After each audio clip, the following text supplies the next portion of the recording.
The assassin.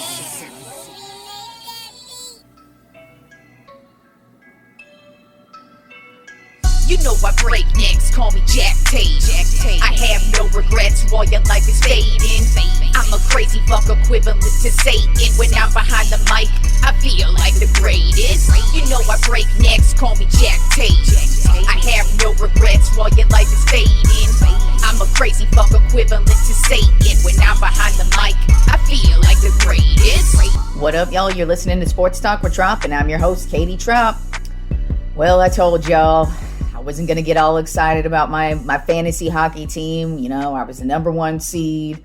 Wasn't going to talk any shit because I told y'all it can happen. It happens all the fucking time. And guess what happened, y'all? First place team, knock them out, loses on the last day of fantasy hockey. By the way, I had the lead all freaking week until last night at literally like 8 o'clock. I go and check my score. I'm like, come on, I got to have this win because I had the win all freaking week. Nope. Just barely lost that shit. So, third place trophy, here I come. So, yeah, I was kind of pissed off about that. But, you know, it's just fantasy sports. So, it's all good. But speaking of competition, we had some great game ones this weekend for the NBA playoffs in the first round. Every single game this weekend had a game one, either on Saturday or Sunday. So let's go ahead and recap that. First of all, let's get to something that was absolutely hilarious, at least to me, was hilarious. So at both Timberwolves games, there were protesters who actually stopped the game. Now, if you don't know, I hate protesters. I think all protesters are losers, no matter what you're protesting. I think it's the stupidest form of expression, no matter what. And I mean that on all fucking levels. Even if people were like, just whatever. I hate protesters. Can't stand them. So when I see this shit at sporting events, it makes it even more amusing to me. And so on the play-in game, some bitch actually like super glued her fucking wrist to the bottom of the court. Like she just runs out on the court and puts super glue on and puts her like wrist on the court. And they literally are like trying to rip her off. And it took a few minutes. There was like even blood on the court because fucking bitch was fucking attached to the court. So that shit was absolutely hilarious. So that was great. And then the next Timberwolves game, somebody chained themselves to the basketball pole. And they didn't show that part of it. Like somebody had thrown something onto the court, like flyers or something. And then so that stopped the game. And then all of a sudden they had to stop the game for a little bit more because somebody was, they chained themselves to the basketball court, which was just absolutely amusing. I don't recall what these losers are protesting. I really don't care. They were absolutely amusing. I don't know what message they think they got across other than they look like absolute dumbasses, especially the bitch who fucking super glued herself to the court. Like they were just going to let you sit there, dummy. But that was great. That was just something so fucking random. I did not expect to see. And it was only at the Timberwolves games because it's something to do with the, if you don't know, the Timberwolves were just recently sold. But the owner who just sold the team, he still has the team until it transfers over. And so they're protesting something about him. Like I said, couldn't care less what it was, but it was highly amusing to me, especially for somebody who just can't stand protesters. I love when that shit goes wrong for them because your message got across to nobody other than I was laughing my motherfucking ass off, especially the broad supergluing herself to the freaking court. That was great. But anyways, let's get to the actual game action. And so game one of Utah Jazz versus the Dallas Mavericks went about as how I expected because Luka Doncic did not play. Dallas actually came out and had the lead for most of the first half. As a matter of fact, I think they had the lead going into the third quarter. I can't recall. That game was on Saturday. But they did play a good game. It was a close battle all the way through. Ended up being Utah Jazz won 99-93. But I mean, I just wasn't really shocked with that because no Luka, then it's going to have the Mavericks are going to have all problems because while they have a decent team surrounding Luka, he's the engine that makes this team work.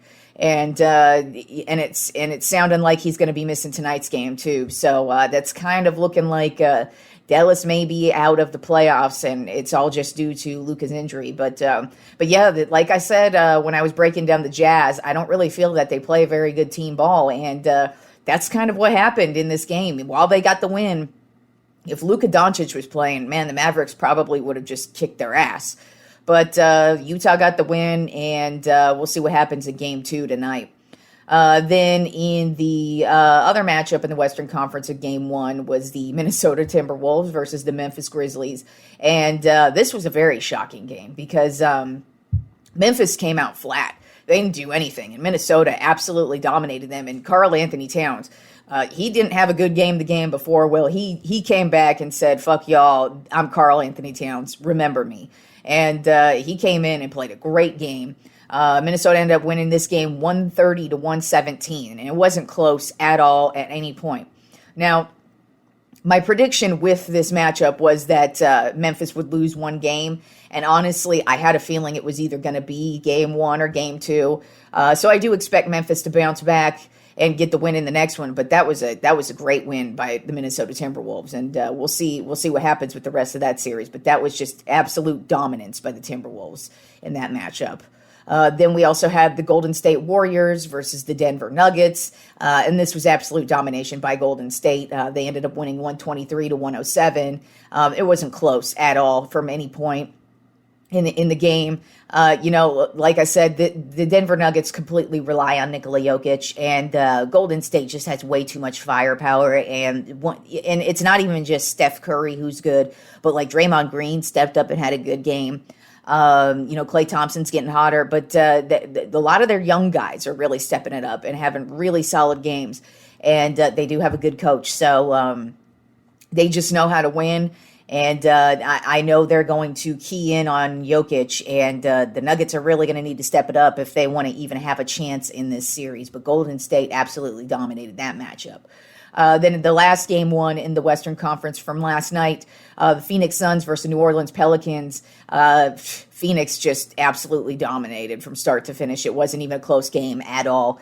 I think the only time it was close was that tip-off. Other than that, Phoenix ended up getting the win 110-99. And Chris Paul just went off. He had 30 points and 10 assists. But this team is just looking good. DeAndre Ayton played some great defense last night. Booker stepped up when he needed to step up, and this team just plays solid basketball. So absolute domination by the Phoenix Suns. And then moving over to the Eastern Conference, Game 1, Philadelphia 76ers versus the Toronto Raptors. Win as expected. Philadelphia just absolutely dominated the Raptors. Final score ended up being 131-111, and it was just never close at any point in time in this game. Then moving over to another blowout, the Miami Heat versus the Atlanta Hawks. Miami, once again, they dominated from start to finish. Final score ended up being 115-91. And, basically they just keyed in on Trae Young, and that's what they need to do because he's their entire backbone. And if you just take him out, nobody's going to be able to compete with Miami. They have a lot of scoring power, and especially with that against Atlanta, they don't have the depth at all to compete with what Miami's got going on there. So that was not a surprising Game 1 result. And then we had the Milwaukee Bucks versus the Chicago Bulls. This game started out dominated by the Bucks, but at halftime, Chicago completely turned it around, and they made it a back and forth game. The fourth quarter, especially the last, the last 5 minutes, it was just back and forth. And then Milwaukee started to get away with, they started to, pull away from the Bulls, and they ended up getting the win 93-86.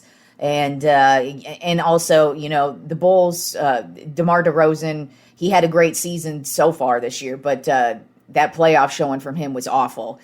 So that I kind of feel like that really played a part in why they weren't able to get the win. But Milwaukee was dominating in the first half, and then it actually turned into a game in the second half. And then the game of the weekend for sure was the Boston Celtics versus the Brooklyn Nets. That was an excellent game. Just great basketball played by all the star players involved in this. They all stepped it up when they needed to. Brooklyn really, really took it to Boston. And there was a point in time, like especially in the last, I think it was 5 minutes to go in the fourth quarter, Boston was up by like 5 points. And I'm looking at this game, I'm like, oh shit. And they're playing great defense on them. They're getting some good stops. But Boston was able to frustrate them on the defensive end. And once they started to get the couple scores they needed to get, they were on the last couple of sequences for the Nets, especially the last one where Kevin Durant threw up the three. It was kind of a bad shot. I mean, it's Kevin Durant, so I can't I'm a huge Kevin Durant fan. And plus he's always been known to make those kind of shots, so you can't really hate on what he did, but it was a poor sequence, and he just kind of tossed up the three.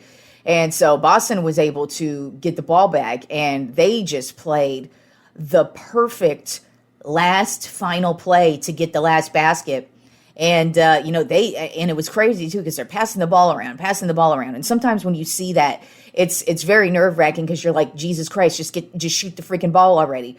But they played it so perfectly, and to the very last second, they're pass. And then finally Jason Tatum gets it while he's crossing over the middle, gets this nice layup, and gets the win at the buzzer.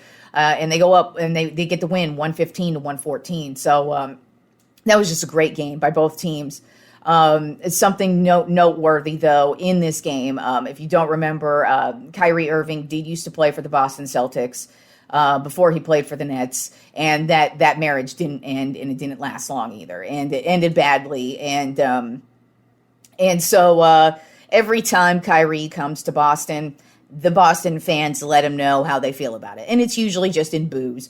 And the way I see it is if you're an athlete, or hell, if you're anybody who just puts yourself out there, you're just going to have to know that there's going to be people out there who are going to boo you.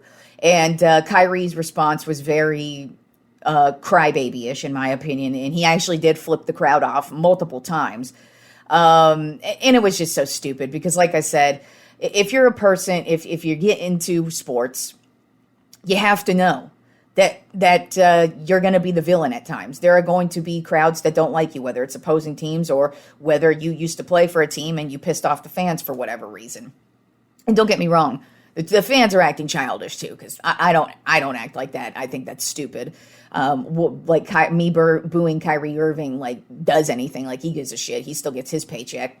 But it was just so childish to see, because that's what you should expect when you get into if you put yourself out there anyway, in sports, if you're a musician, if you're an actor, or hell, even me doing this podcast. I know there's people who instantly see my picture and say, a woman hosting a sports podcast? Yeah, right. That bitch don't know shit about sports. The hell am I going to listen to a woman talk about sports for? Hell, there might be somebody listening currently right now saying that exact same thing. And I totally expect that. And it's no skin off my back. You know why?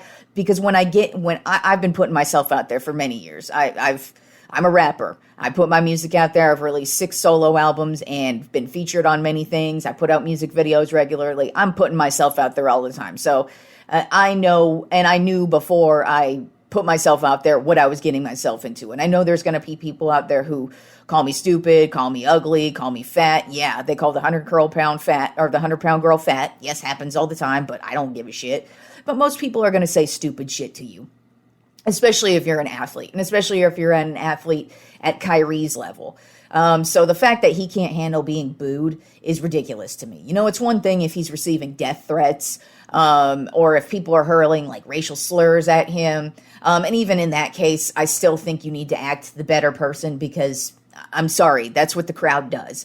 And like I said, the crowd's stupid, but when a crowd's just booing you, you really need to grow up and get over yourself. And he acted like he was the cool dude. Oh, they're going to give me that energy. I'm going to give them that energy. Yeah, what you should have done is just you were playing great in the fourth quarter. You got to this is how you shut them up. Keep knocking down those threes and knocking down those game winners. And that's how you shut them up. But no, he acted like Boo Boo the Fool and was flipping off the crowd like a big loser. And that just looked stupid. And like I said, you know what you're getting into as an athlete, and you know what you're getting into if you put yourself out there. And I'm sorry, on occasions, people are going to say mean things to you or possibly boo you. But that's my rant on that stupidity. We did have the MVP finalists announced as well in the NBA. The three finalists are Giannis Antetokounmpo, Joel Embiid, and Nikola Jokic. I think all three well-deserved. That any one of them, in my opinion, could easily win that award. Like I've stated for many weeks now or months, Joel Embiid would be my pick just because he's been the dominant center and the dominant force for his team. And his team's been playing great basketball since the beginning of the season all the way through the playoffs, and it's all because of him. So I would give it to Embiid, but you can't count out Giannis or Jokic as well. So that's all the MVP finalists for this year. And so let's move on to some baseball. Now that we have a week and a half of baseball under our belts, I can actually now start doing my Tropp 10 MLB Power Rankings. That's what I'm going to be doing every Monday, recapping the Tropp 10 teams in baseball. And so let's go ahead and start it off with number one. Yeah, my San Francisco Giants are the number one Tropp 10 Power Rank team this week. They're 7-2. Now, I could have gone two ways with this one because there are two teams right now who are 7-2. But I'm a homer, and this is my show, and I'm a Giants fan. So fuck yeah, I'm going to put my Giants at number one. And plus, there's plenty of argument to be made for why they're the top team. At least for this week, they are the top team. So like I said, they're 7-2. They're coming off of a nice sweep of the Guardians this weekend. Kicked their ass. Carlos Rodon, let me tell you, this guy, he has pitched spectacular in both of his starts so far this season. Loving what this guy's got for us. Brandon Belt, when he's not injured, he's such a great hitter. And by the way, hook 'em horns. I love that I've been able to root for Brandon Belt since he was a Texas Longhorn here in Austin, and then he got drafted by the Giants. And so I've been able to root for this guy from the jump. And like I said, when he's not injured, dude plays great. And right now he is on fire. Jock Peterson's on fire. And Joey Bart, he's filling right in for Buster Posey. At least for now he is. He's looking really solid. And he's obviously not Buster Posey's level yet, but he's definitely playing some great baseball. And the Giants, like I said, they're 7-2, but they're also on a 5-game winning streak right now. So they're playing some great baseball. And then number two on my Tropp 10 MLB Power Rankings are the Los Angeles Dodgers. You got to understand, I couldn't put them over my Giants. Come on, man. I'm a Giants fan. I can't put that stupid team over them unless there was a reason to. But they're both 7-2, so I didn't put them above it. But the Dodgers are on a 6-game winning streak right now, so that's a big deal as well. They're coming off of a sweep of the Reds this weekend. But Trey Turner, man, he is on fire right now. It's not shocking because he's been one of the top prospects when he was drafted by the Nationals a few years ago. This guy's been one of the top prospects, and since he was called up to the majors, he's played great. And so far for the Dodgers, he's been a great trade move for him. And I can't believe they were able to get him, because the thing about Trey Turner is I kind of feel like he's one of those like generational type players who now they have him. He's young, and they're obviously going to have to pay him some good money whenever his contract is coming up. But I mean, this is a guy they could have for the next 10 to 13 years. That's how long his career can end up potentially going. But he started off the season great, and their starting pitching is really what's dominated so far this season, and they just are looking really good. But luckily, my Giants are looking really good, so the battle has begun right out the gate between these two. All right, and then moving on to number 3 on my Tropp 10 MLB Power Rankings, the New York Mets. They are 7-3, and I can't believe that I have them here. But I mean, their starting pitching, their pitching is playing well, and Alonso, this guy is hitting home runs at the park like it's his job. This guy he's playing great baseball. He hit a grand slam in one game. He's had some game-winning hits and game-winning home runs. And they just absolutely dominated the Diamondbacks this weekend. I mean, that's not really anything to go right home about because the Diamondbacks suck. But, hey, man, the Mets, I didn't really expect them to start the season off this good, and they're looking good right now. So I got the Mets at 3. Then number 4 on my Tropp 10 MLB Power Rankings, I got the Chicago White Sox. They're currently 6-3. And their batting lineup is absolutely dominating. Abreu's dominating. Tim Anderson's playing some great small ball. Defensively, they're playing great. And they actually just dominated the Tampa Bay Rays this weekend, who are a legit team. So White Sox coming out the gate hot. Then number 5 on my Tropp 10 MLB Power Rankings, the Los Angeles Angels. They are currently 6-4. They're on a 3-game winning streak. And Shohei Ohtani, he started off kind of cold the first couple of games, but man, dude's really turned it on.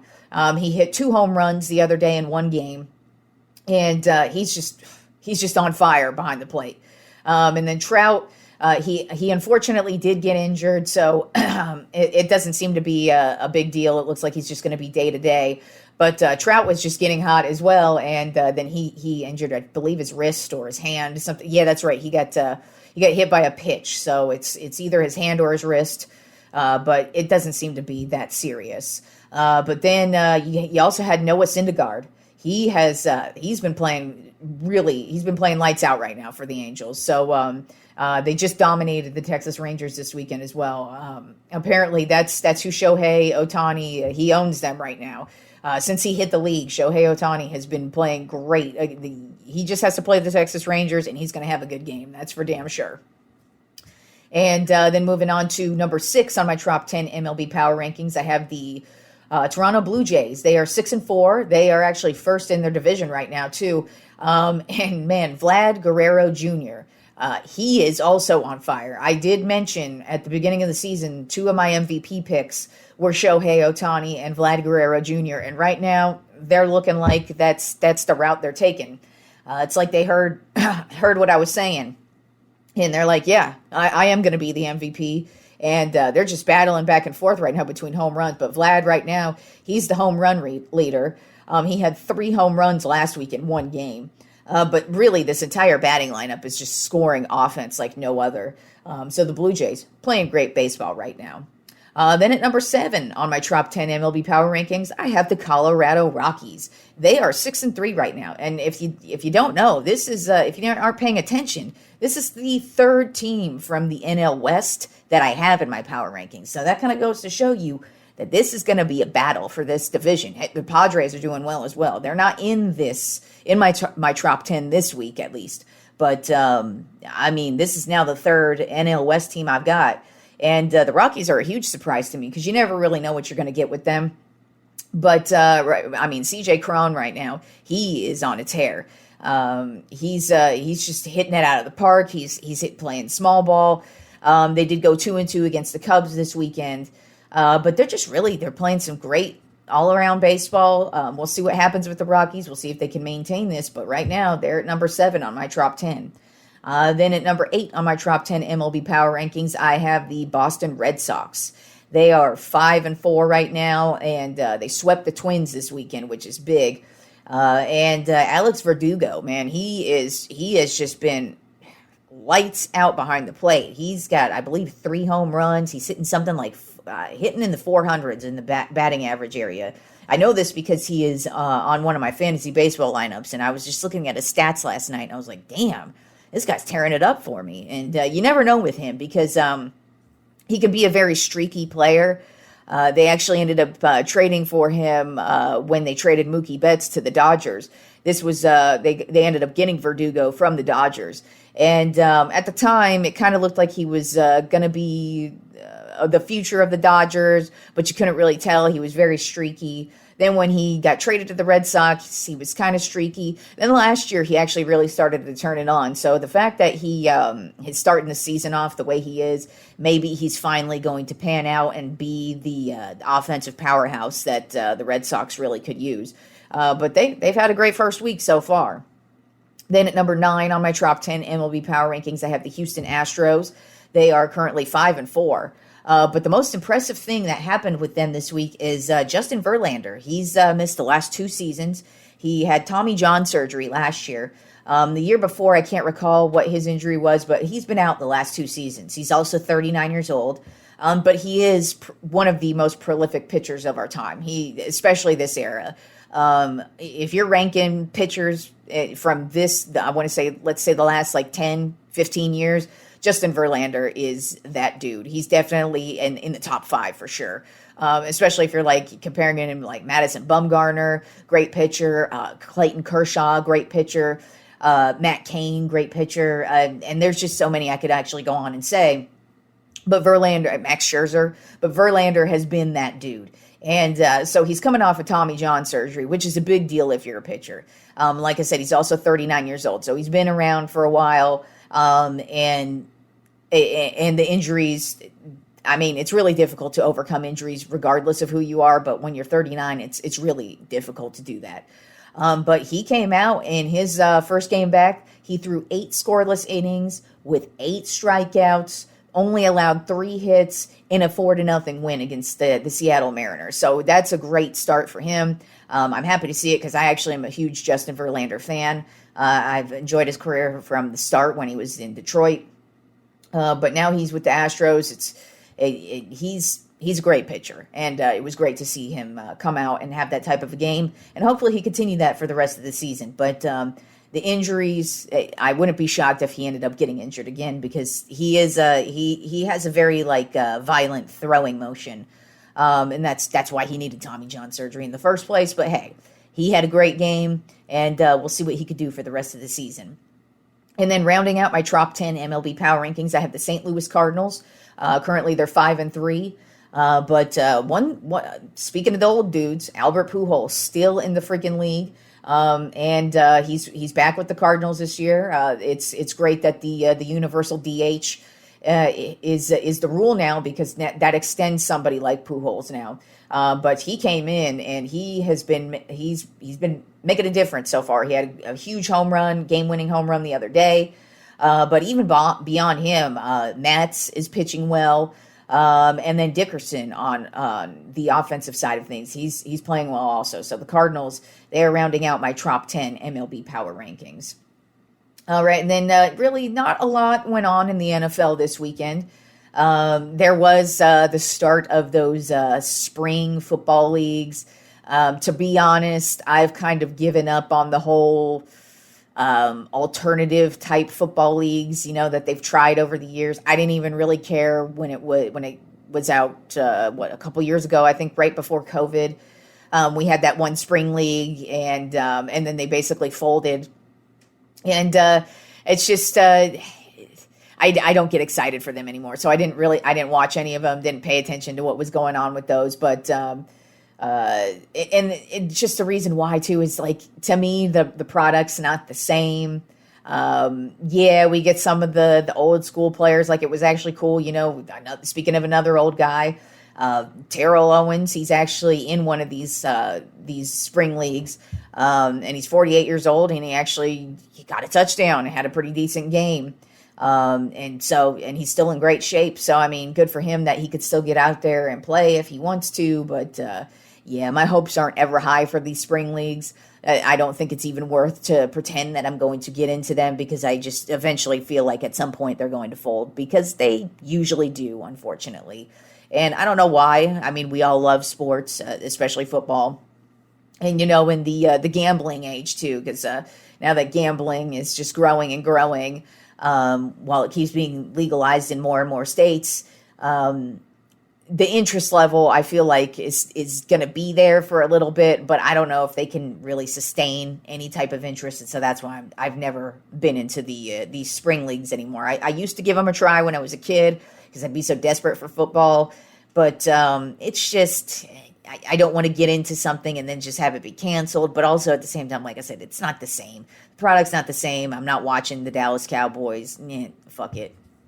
And then in NFL news, we have 3 potential holdouts for big time wide receivers going into all the off-season workouts this season because now we're getting towards May.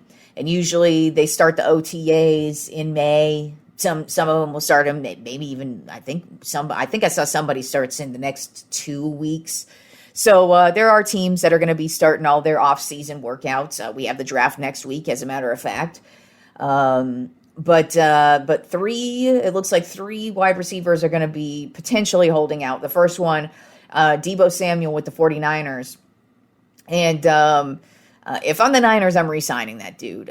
He's obviously a huge piece of what they do. And if they're going to be moving on to Trey Lance as their starting quarterback this season, they're definitely going to need Deebo Samuel. Not just on the receiving end of things, but I mean, the dude he's just got so many different uses as a wide receiver. The fact that he can run the ball the way he can run the ball is just such an amazing weapon to have that I don't know how the 49ers can't pay this dude. You could get definite great trade bait out of him if that's the route they end up going, but I kind of feel like they have to stick with Deebo, especially if they're moving on. If they weren't going into a season with a brand new quarterback, I might say, hey, look into the trade market if that's what you want to do, because they're going to have to pay him. If you haven't noticed, especially this offseason for the wide receivers, they're getting paid. Tyreek Hill just got paid. Devontae Adams just got paid. And those are two of the top receivers in the league. But hey, Deebo is right behind him. And so Deebo is probably going to be looking for some big-time bucks. So we'll see if the 49ers are going to be willing to pay him. But I think they should, especially with the fact that they're going into the season with Trey Lance is probably their quarterback one. Then it looks like A.J. Brown of the Tennessee Titans, he also may possibly hold out for the offseason workouts. And that's another guy I feel like you kind of got to pay. I don't think Ryan Tannehill would be look as good or even be half as successful as he's been with the Titans if it wasn't for A.J. Brown. Speaking of Terrell Owens, A.J. Brown actually really reminds me of a lot of Terrell Owens.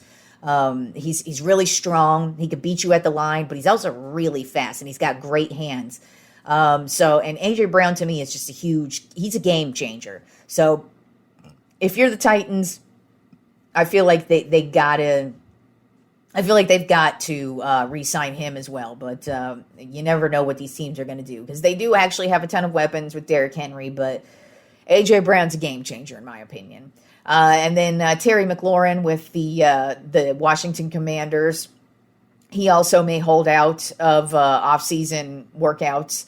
The Commanders obviously should pay him. They don't really have any key players. They don't really have any star players. Chase Young, he's probably their biggest star player, but he's on the defensive side of the ball. And also you never know what's going to happen. But out of all their players, they don't really have much going on with the Commanders. And they're definitely going to need to give Carson Wentz some help. And also Terry McLaurin, he's been a good, solid receiver for them. So I feel like they have to pay him.